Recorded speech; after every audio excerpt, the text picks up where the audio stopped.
The morning light filtered through the blinds of my small Austin apartment, casting long shadows across the kitchen counter as I poured my usual cup of coffee. It was one of those quiet Thursdays that felt routine, almost too ordinary for what was about to unfold. I taught American history to sophomores at the local high school, and my days followed a predictable rhythm: brew coffee, pack a simple lunch of turkey sandwich and apple slices, water the fern on the windowsill that somehow survived my inconsistent care, and glance at the weather app before heading out. But before grabbing my keys, I always paused at the closet shelf.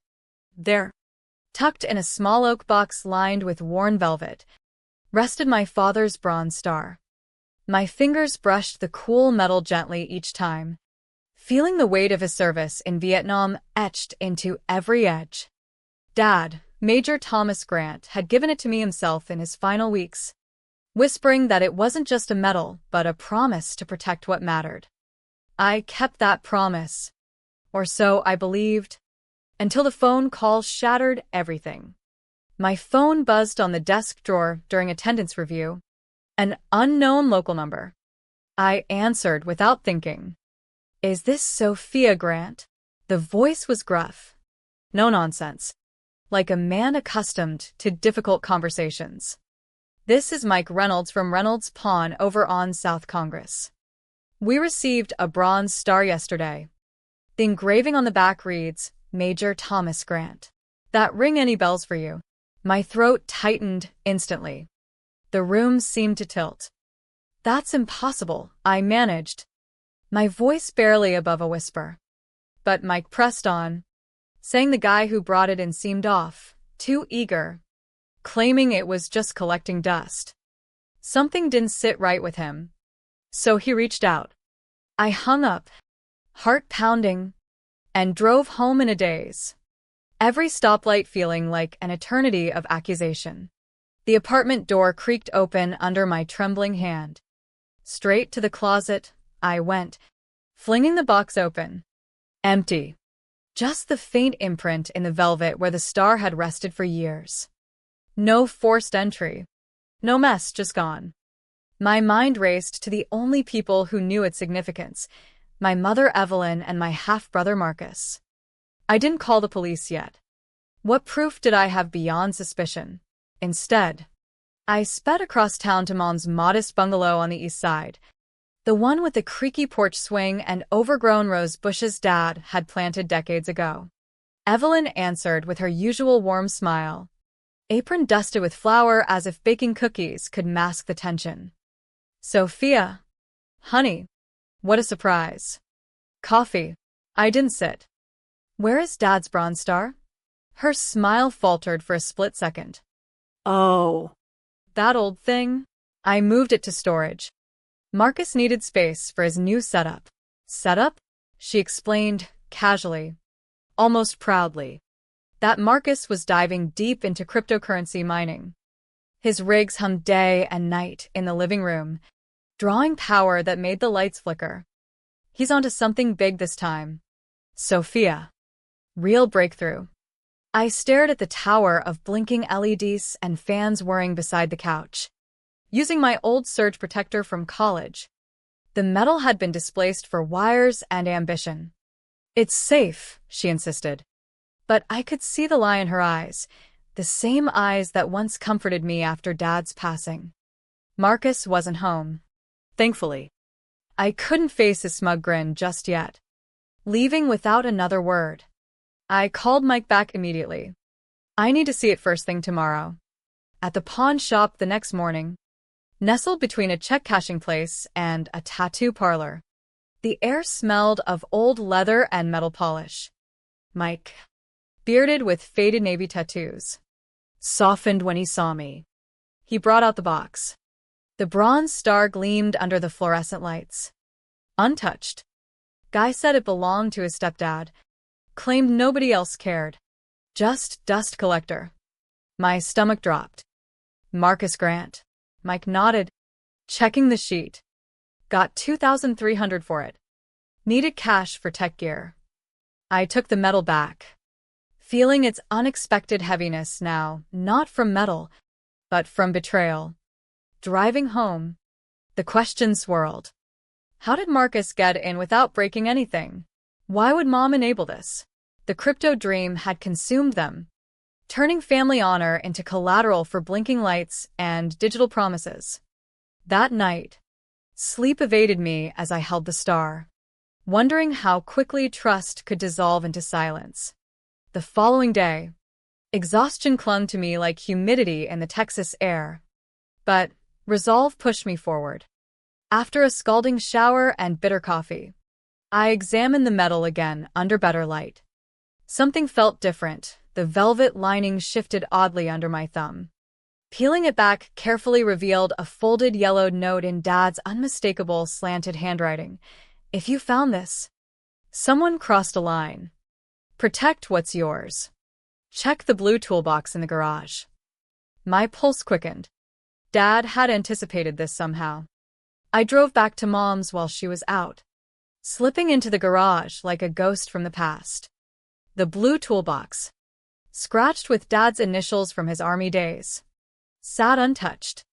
Lifting the level tool revealed another note taped underneath. Truth lives in proof, not memory. Be ready. These weren't random keepsakes. They were breadcrumbs to something bigger.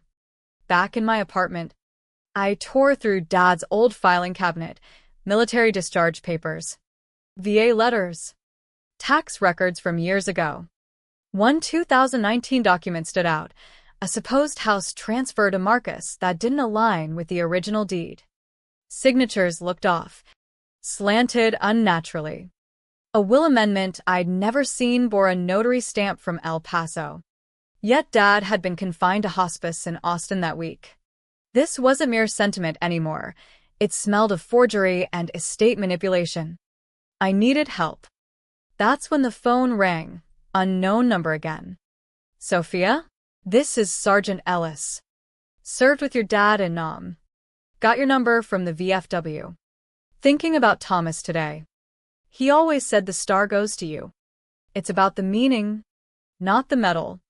If anyone tries to take it, they're no family. His words hit like a lifeline. Dad had trusted me specifically. After hanging up, clarity settled. I contacted a local estate lawyer, Rebecca Lang, whose no-nonsense office smelled of fresh coffee and stacked files. She reviewed the documents I brought. No legal amendment on record. This transfer claim? Forged likely. Pawning without consent constitutes fraud. Potentially criminal if intent proven. Rebecca's eyes sharpened. If they're building a business off his name and image, that's misappropriation. We discussed standing to sue. I left her office with a plan forming, scanning everything into a folder labeled Dad's Legacy. Inconsistencies piled up, emails hinting at trust fund diversions for Marcus's investment. Mom had wired money from Dad's earmarked accounts, calling it legacy alignment. That evening, footage from the pawn shop arrived via mic, grainy but clear. Marcus, dressed sharp, signed confidently, claiming ownership casually. He looked practiced, entitled. Watching it looped on my phone. Old memories surfaced, helping Marcus with school projects, bailing him out after accidents. Now this, the betrayal hollowed me. Sunday dinner at Mom's amplified the fracture. Meatloaf steamed on the table, but tension thickened the air. Marcus entered with a new laptop box, grinning. Crypto's exploding. Sis. Had to cut dead weight. When I confronted them about the metal, Evelyn dismissed it lightly. Just metal collecting dust. Marcus smirked. People pay big for sentimental war stuff. I left the table silently, the weight of their indifference crushing. Later, Marcus called casually. Clear the air? Investors circling my startup. Stay quiet, and you'll get a cut. Dad wouldn't want nostalgia holding us back. Silence was my only reply.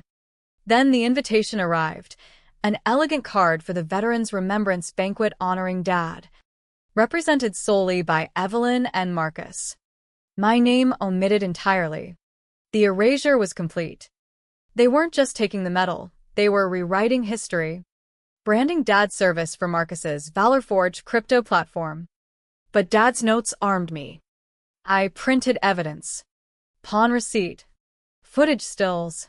His hidden messages. Fridays approached, and I prepared not for confrontation, but restoration. The banquet hall buzzed with veterans, families, and polished speeches under chandeliers. I entered through a side door. Black dress simple. Folder in hand. Evelyn wore pearls that once belonged to Dad's mother. Marcus sported an expensive suit. They stood by a display featuring Dad's photo, cropped to exclude me, smiling near flags. A slideshow played. Boot camp images. Family shots I'd compiled years ago. Now repurposed without credit. No mention of me anywhere. Marcus took the stage for a segment on ValorForge, pitching blockchain preserving patriotism forever, using Dad's image and spliced old home videos of him speaking about service, edited to endorse their venture. Gasps rippled when I signaled the AV tech. Briefed earlier. The screen cut to Dad's authentic video from hospice, frail but resolute. If you're seeing this, someone tried taking what was mine. The medal. My story, they belong to my daughter Sophia. She stood by me for love, not show. The room shifted. Phones recorded. Marcus froze. Evelyn paled. Board members quietly dismantled their affiliation signage. I approached Marcus with a cease and desist envelope. Pull everything, videos. Name. Image. Evelyn hissed nearby. You had to do this publicly? I met her eyes. You sold his memory for profit. I brought him back truthfully. I walked out amid murmurs. Head high. Back home. More documents surfaced, a sticky note in old taxes. Don't wait for them to do right. Show them what it looks like. Rebecca filed under fraud and asset conversion. Bank records revealed Evelyn diverted trust funds meant for scholarships and care into Marcus's accounts. Jolene, no. Evelyn pounded my door hours later. Letter in hand. You're breaking this family, I replied evenly. You did that when you made me disposable. She left wordless. That night, backups multiplied. Cloud drives. Binders. Flash drives. Plan B envelope grew thicker. The investor gala loomed next, a hotel ballroom off the highway promoting ValorForge with Dad's face prominent. Marcus preached innovation bridging service and blockchain. My cue came at the splice video. Dad's real words played again, affirming my role. Attendees scattered, affiliation suspended publicly. Headlines exploded. Veteran's daughter exposes crypto fraud built on stolen legacy. Marcus's site crashed to 404. Investors fled. A tip revealed hardware orders placed even during Dad's funeral. Court motion followed. Served publicly at Evelyn's church. Witnesses watched her freeze. Courtroom air felt sterile as we presented originals, Dad's notarized trust matching military signatures. The forged El Paso notary couldn't hold against hospice records proving Dad never left Austin. Rebecca argued malicious intent. Evelyn, looking diminished, requested settlement. My condition, full estate control, name rights, all records transferred to me. She signed bitterly outside. You want the memories too? I answered. I always had them. You sold the frame. Documents finalized, deed transfers, asset freezes restored in my name. Marcus appeared later at my door. Folder of desperate real estate forms. Everything's gone. Signed to sell Dad's house for a bridge. I refused calmly. Never yours legally or emotionally. He left defeated. Evelyn called pleading family rebuild. This family ended when I became disposable, I said before hanging up. Quiet nights followed. Sorting keepsakes, kept Polaroids and report cards Dad praised, discarded participation trophies and clippings of Marcus's rise. The house sold to a retired Marine couple who appreciated its history. Proceeds funded a veterans' children's scholarship.